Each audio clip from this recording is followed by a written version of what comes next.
Hey, what's good, fam? It's Tuesdays with Tawana. Good to see you on today. On this Tuesday, I am back officially for 2024. Last week was a quick pop-up to check in. And here I am, Dr. Tad, your host and your curator for Tuesdays with Tawana, a place and a space where we build community one womanist episode at a time. We chop it up. We talk about whatever's happening in the world, serious or otherwise, what's on our mind, what's on our heart, what's in our guts. We come together to share. And if you are new to this moment, welcome. If you are a ride or die participant and listener, thank you. I truly appreciate it. And, just we come unapologetically Black in all things. And it doesn't mean that this place is exclusive. It is inclusive, centering Black experience and Black experiences and Black beloveds for the liberation of all in this moment. So this is Tuesdays with Tawana, where I come at you every Tuesday, 2 o'clock Eastern time. So let's get it popping. It's good to see people popping on. One of my favorites. What's up, Jules? Good to see you. Yes, I am back in the building. Took some much needed time off to take care of some personal things and to reflect and to regroup and to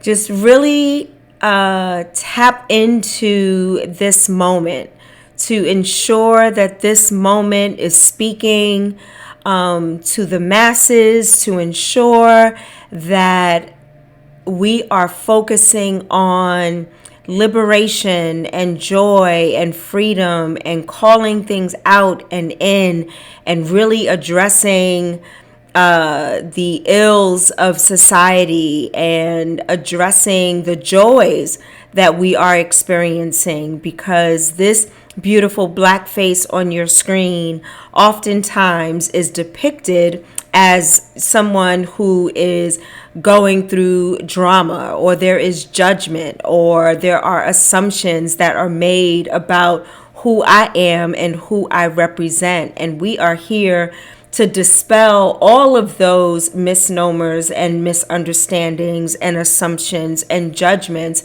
so that you can truly experience the Black experience from my lens, from my purview, inviting others into this space so that we might journey together toward joy, toward healing, toward freedom, toward liberation, especially during these trying times, these most trying times. So today, for our 30 or so minutes together, we're going to chop it up, talk about some serious stuff. And then there is some stuff we're going to just chop it up about that is happening in our world that's quite comical. So as you can see, my theme for today is who let the cat out of the bag, pun intended.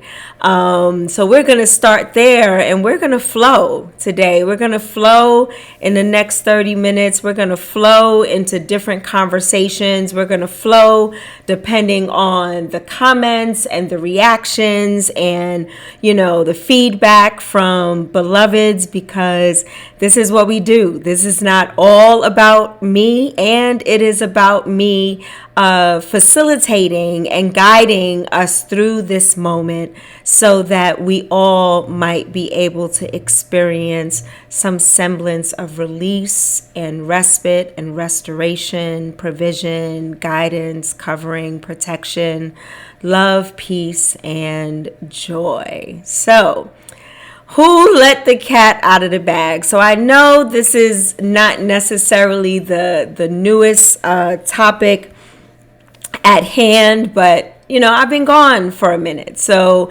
I just want to just talk about Katt Williams for a hot moment. A hot moment. I know that if you don't know, Katt Williams done put Shay Shay on the map. Shay Shay as in Shannon Sharp. I laugh and chuckle every time I say Shay Shay for some reason. But anyway, done put Shay Shay on the map when he disclosed what he deemed his truth. And as we are I think we're still in America where freedom of speech is supposed to happen and liberty for all. He, used his platform to speak what was his truth. And the challenge here, and oh gosh, what is the comedian's name? I can't think of his name right now, but he talked about the fine line of speaking truth and going against our own. We as Black beloveds, and I use the term Black beloveds because we are diasporic. It's challenging for me to use the word African American because many of us may not be associated with America per se. There are African Caribbean, Afro Latinas there. So under this term, Black is not just the color of our skin. It is a part of our culture and our prowess and our socio-political power. So let me just explain that for new listeners, or you may not have heard me say this before. So I use the term Black. So Chris says, "Hey Pammy, good to see you, beloved." Chris, another comedian who is quite funny, says, we are held by different standards for ourselves, not the standards of others, because we know one of my favorite quotes by Audre Lorde: "If I don't define myself, I will be crunched into other people's fantasies and eaten alive." Yet we are held to a standard because we have enough people going against us, judging us, putting us in a box, telling us we should look this way and dress this way and behave that way. We get enough of that. So the challenge is not necessarily what Katt Williams said. It is how he said it and in the platform in which he said it, and how it does not offer any type of calling in for repair, calling in for, "Yeah, dude, I stole your joke," or not that would happen, because everybody's jumping back and responding, but no one is holding themselves accountable for what they did to cause harm. In Katt's words, to cause harm and disrespect to Katt Williams. On the other hand, there is a challenge when we are calling out our Black beloveds, our Black siblings, and we do it in a way that I'm not sure. It almost feels as if we're doing it in a way that for our own self-aggrandizement, right? Now, Katt Williams is a bright dude. Very intelligent. And from what I understood, he came forward because people were coming at him, or people were stealing his jokes, or people were telling untruths about experiences with movies and things of that nature. But then the challenge is Katt Williams did the exact same thing that he is proclaiming that was done to him, kind of like the oppressed becoming the oppressor. So there was a way in which Katt Williams could have spoken his truth without going too far left, if you will, too far left in his commentary, and he is a comedian. So there are ways in which comics will have this comedy relief about reality And yet, it may not be that funny because it's causing harm to someone else.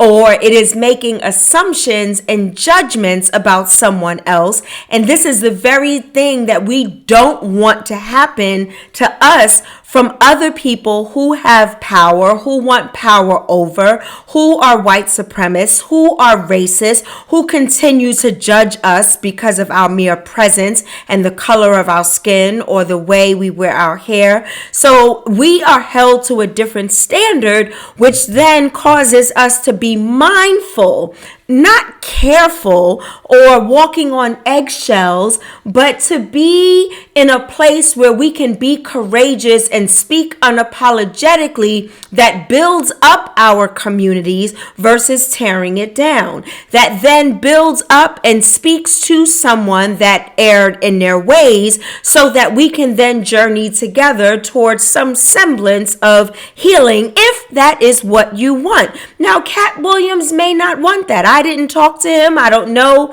his perception. I don't know what his end game was. I have no idea. But what I love about Chris is he said, it's the platform in which you are going against black comedians in particular. Katt Williams lifted up white comedians and then condemned black comedians. And in this day and time, we don't need anything that is going to cause a schism or a problem because we have enough problems to be concerned about in our communities. Now, that is a concern for Katt Williams. That is his life, his concern, his venting, his truth, his release, and at the same time being mindful of what good is that and using discernment on how I deliver that. How do I then call out people that have done me wrong or have caused harm? Do I then cause harm back? Do I then vibrate at a lower level that is outside of who I am and the beautiful essence that I have? Do I operate in a way that is degrading and dehumanizing and doing the very same thing that I don't want done to me and my people? The timing might have been off a bit because we are in trying times, and here we are now brainwashed and convinced that we should be paying attention more so to shit like this versus what is going on in Palestine, what is going on in Sudan,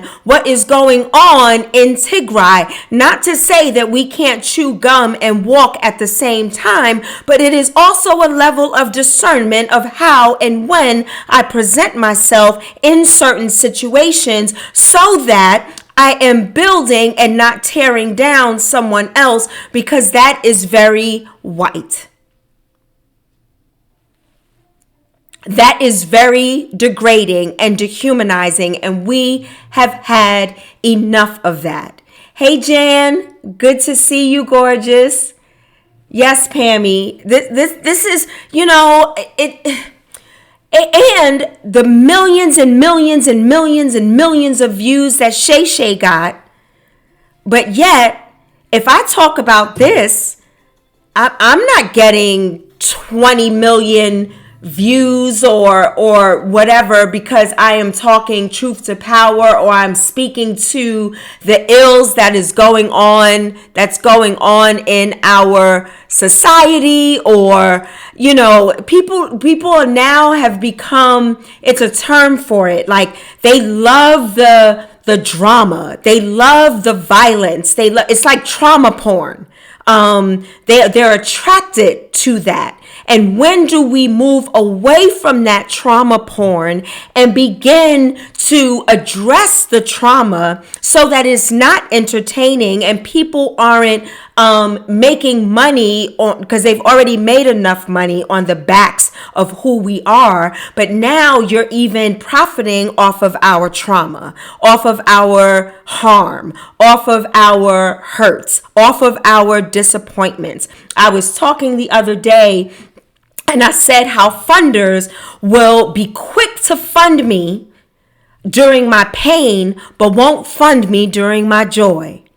You are quick to respond when George Floyd was murdered and all of a sudden everybody wanted to, give money and do this. And then the well ran dry because there were no more George Floyds of the world, but there are plenty of George Floyds and Breonna Taylors of the world. It's just that we don't see it because we don't own the media. And right now, what is in the media is only what is happening and the ills that are happening between Israel and Hamas, which then involves Palestine and those in Gaza, where schools and hospitals and infrastructures are being bombed and children and families are being killed and displaced. But yet 20 million plus 50 million, whatever million people watch Shay Shay.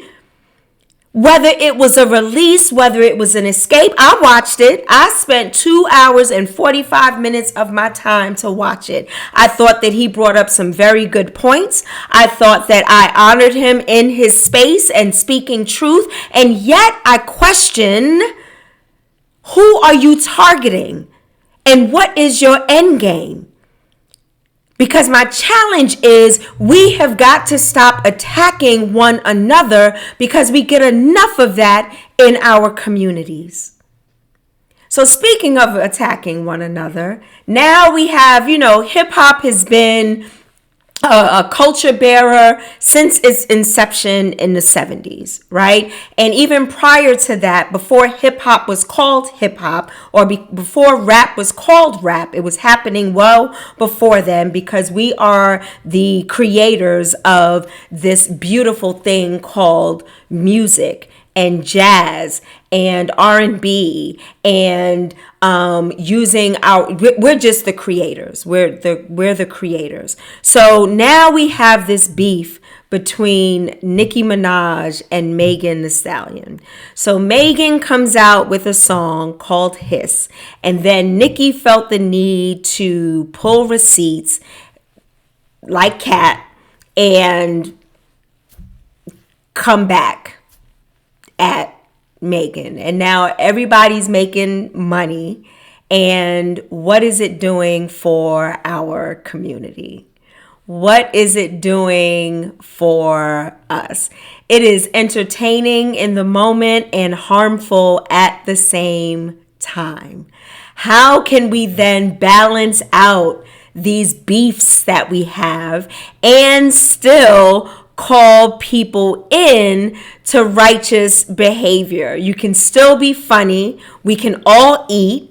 We can all tour. We can all make it happen. But how do we then balance out this visceral reaction to others and then stoop to their level? When do we rise above the occasion? When do we operate out of something different? Now, the rap beef is a little different because that has been historic. And unfortunately, we have seen people die because of this, or be shot and harmed in horrific ways because of words that spew out of our mouths, and not realizing how powerful our words are. We must be careful about what we say and how we show up. And it doesn't say that I can't be unapologetic.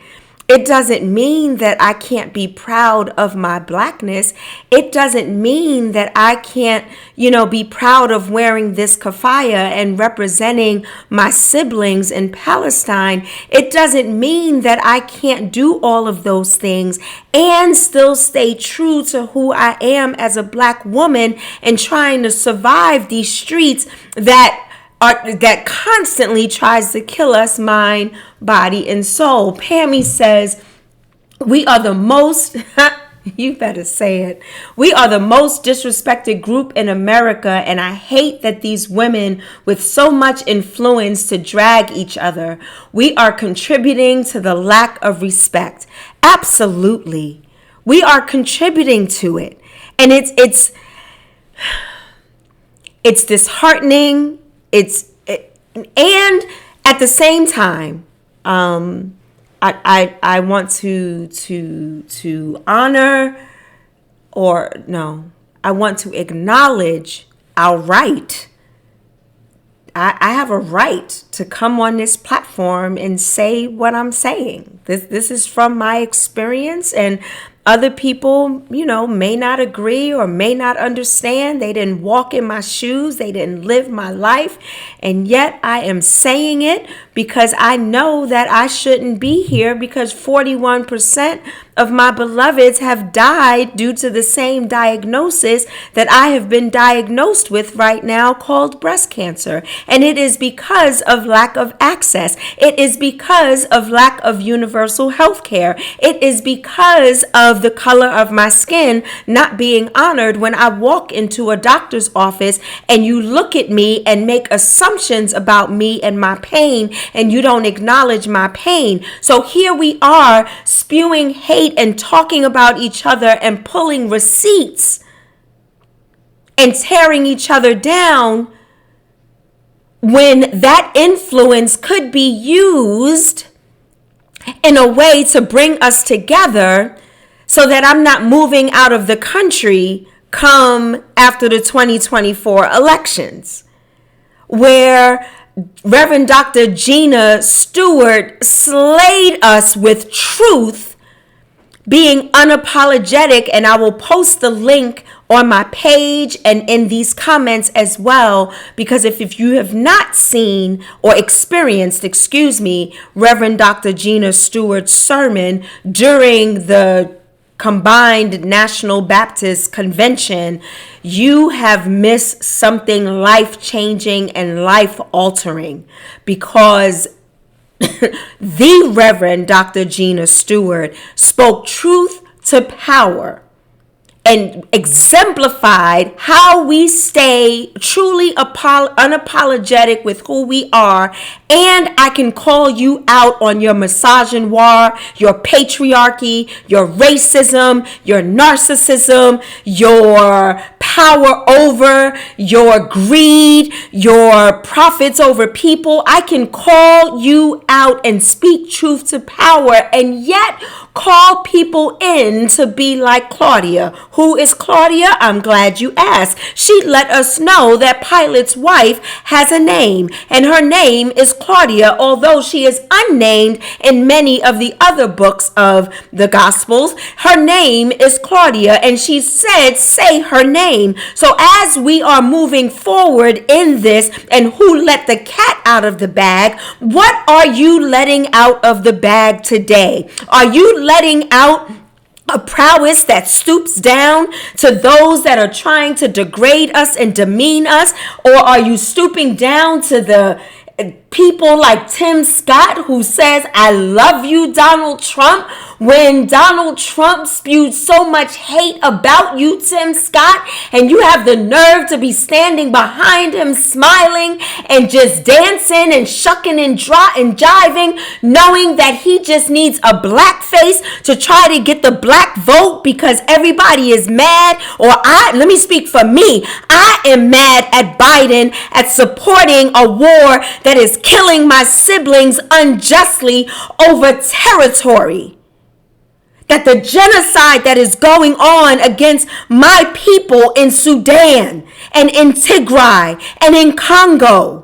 And yet we are stooping down and we are talking about how you slept with so-and-so, you took it in the ass, you sucked this, you did that to get where you are. Be concerned about where you are and how you are using your voice to then lift up others instead of tearing down. If Kevin Hart is a plant, then damn it, let him be a plant. That's for him to reconcile and to deal with in his soul. You have a responsibility as a black person whenever you open your mouth, because we are held to a different standard, our own standards. We are not lifted to the standards of others, because we won't be lifted. We'll be torn down. We'll be crabs in a barrel. We'll be pushed down into oblivion. We'll be pushed on the margins. You know what? I'd rather be on the margins because, as Father Boyle said from California, if I stand on the margins will disappear. Or when Toni Morrison had to call in that white reporter and say, that is the most racist question you could ever ask me. That is speaking truth to power and letting beloveds know this is how you behave. I am exemplifying. I am the exemplar of what it is to speak truth to power and not yield to your disdain and your hate and your vitriol and your disgust and your narcissism and your racist ways. I am now feeding into that if I then call out another beloved. Now, mind you, let me say this as we close. There are some people that although we share the same skin color, theoretically, we do not share the same experiences or ideologies. And so I cannot rock with you if you are talking about an election being rigged, or you are defending what has happened on January 6th, or if you are supporting a person who now not only initially had to pay $5 million to Miss Jean Carroll, but now 83 million because of your mouth, because of your ratchet mouth, always putting your mouth in somebody else's business, tearing down someone else, tearing down them personally instead of talking about the politics. You can talk about politics just like two boxers in a ring that fight. They have a job to do, and when they leave, they hug, they may go out to dinner. They have a job to do because it's not personal. But yet, Audre Lorde said the personal is political. So in this instance, everything that this narcissist says is personal, because what you say is now killing us mind, body, and soul. It is now taking food out of the mouths of children. It is now degrading and dehumanizing our LGBTQIA plus community. It is degrading and silencing and dismissing drag queens. It is trying to erase our history because you don't want our books to tell the truth about what your people, your forefathers and foremothers did, because I dare not call them ancestors, because my ancestors spoke truth to power. My ancestors survived being enslaved. My ancestors survived Jim Crow. My ancestors started the civil rights movement. My ancestors created this nation from the ground up. My ancestors built what needed to be built and tore down what needed to be torn down. What needs to be torn down is the dehumanization of human beings. What needs to be torn down is racism. What needs to be torn down is narcissism. What needs to be torn down is all of these billionaires not funding and shit, like as if there's not enough power and money to go around. Why is it that those in Atlanta and Decatur public schools have to eat cheese and bread if they have a balance that they owe to the school for lunch? So someone started a GoFundMe page to pay for that so those children wouldn't have to be embarrassed. This is a shame. So what cat are we going to let out of the bag? Are we going to stoop down and degrade and demean our beloved black and brown brothers and sisters and siblings and non-binary and gender expansive beloveds? Or are we going to come together and figure this shit out? Are we going to let that cat out of the bag? Our unapologetic prowess, our divine power, knowing our worth, vibrating at a higher level, being able to speak the truth. When you shitty, I'm going to let you know.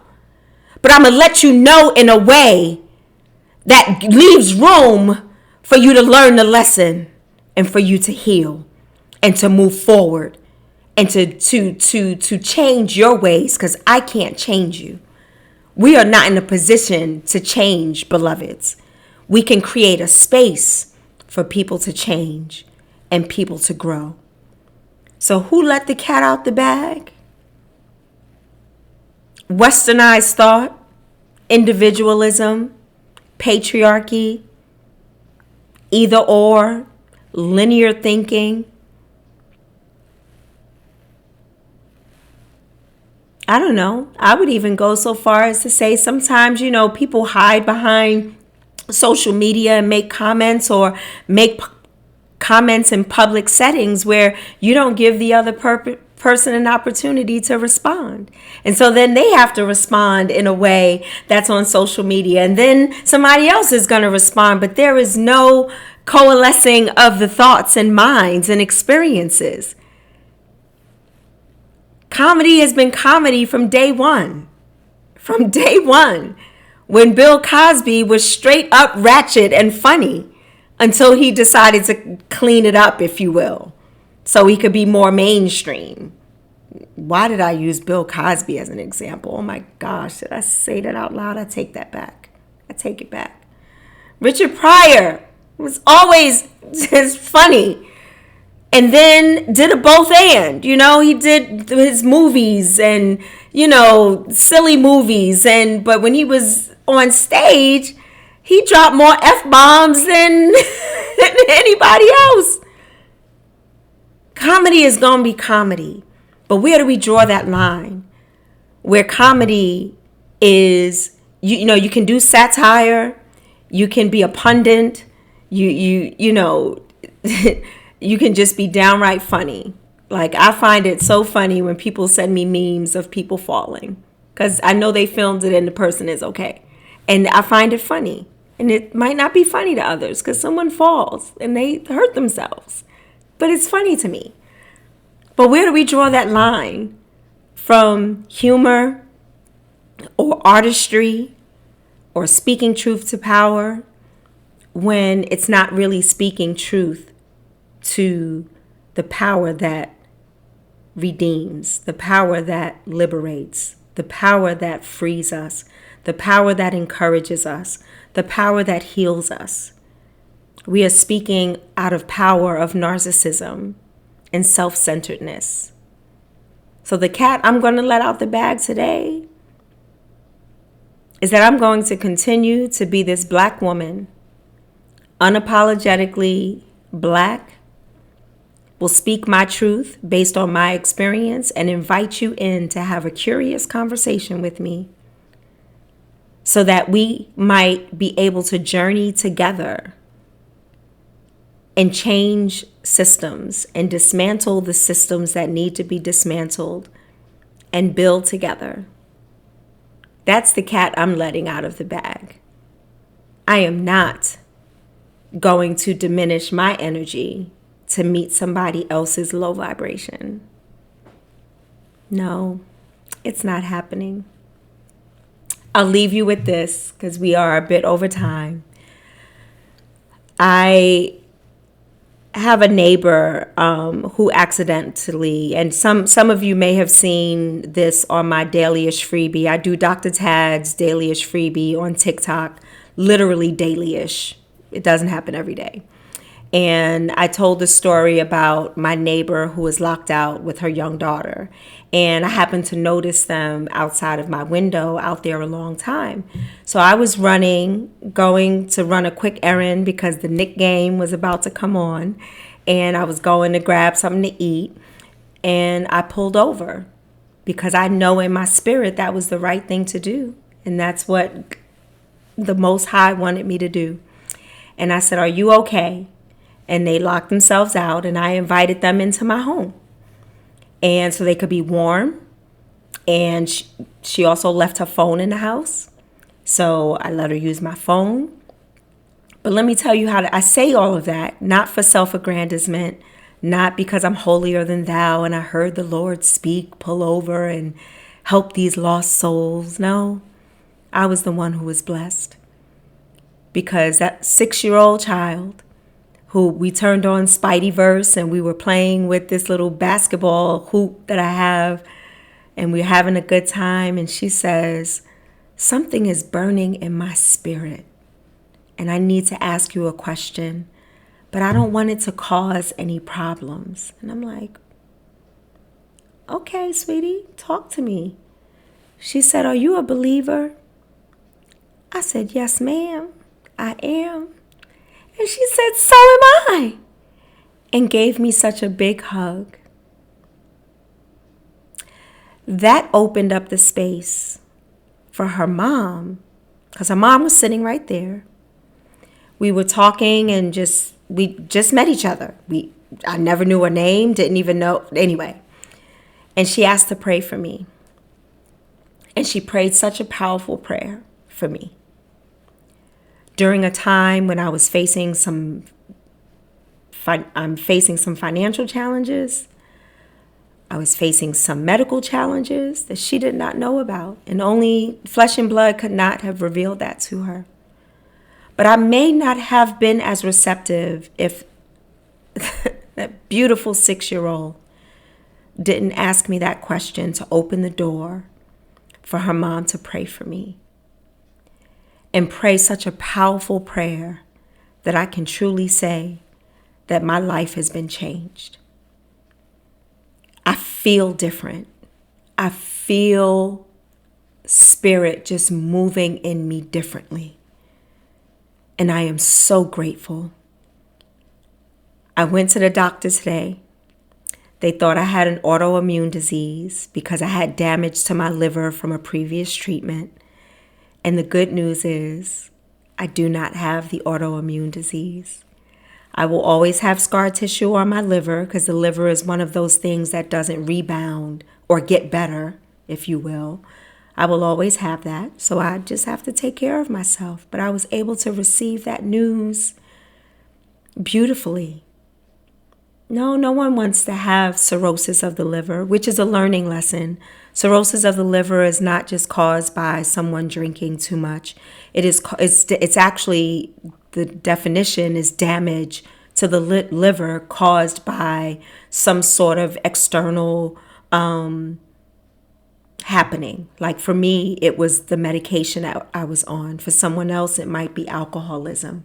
So when you hear cirrhosis of the liver, let us shift our mindset, right? Because I was one who, I was like, I don't drink like that. I don't even drink anymore. What do you mean cirrhosis of the liver? And it's like, no, it's more than that.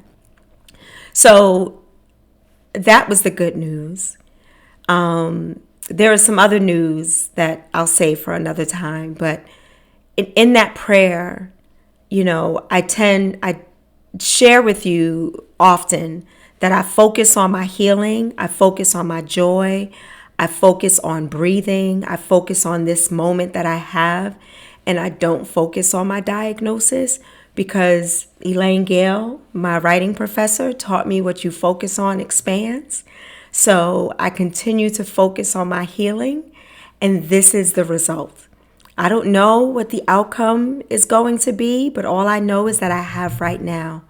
And right now, I have a decision that the Katts of this world that I'll let out of the bag is not going to be dehumanizing or degrading or demeaning, because that messes with my vibration and my healing and my love.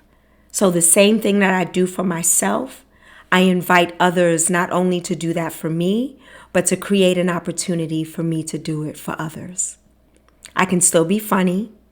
I can still be powerful. I can still speak truth to power. And I can love you enough to walk away when you don't serve me well. But I don't have to do anything. I don't have to say anything to you. I don't need that spotlight.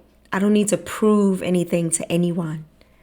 So when we have this moment together, we are building and we are talking about the challenges and we're talking about how we're going to make it through. We're not going to bury it. We're not going to conceal it. We're not going to blame it on somebody else. We're going to own what we own and use our own power, because we are more than enough and we are so worthy. We are worthy. So worthiness is coming out of my bag. Divine prowess is coming out of my bag. Speaking this truth to power is coming out of my bag. And being Claudia And you'll understand it once you see, if you choose to watch the video. I am Claudia. I am a Black woman that has a voice and who will use her voice to build community, one Womanist episode at a time and beyond. This is Dr. Tad. This is Tuesdays with Tawana, your host and your curator. I'm so honored to have this moment with you. Tony, I'm glad you made it, because you are the embodiment of many of the things that I talked about on today. Thank you. Thank you. Thank you. This is Dr. Tad, and I'm out. I will see you on next Tuesday, inshallah. Namaste.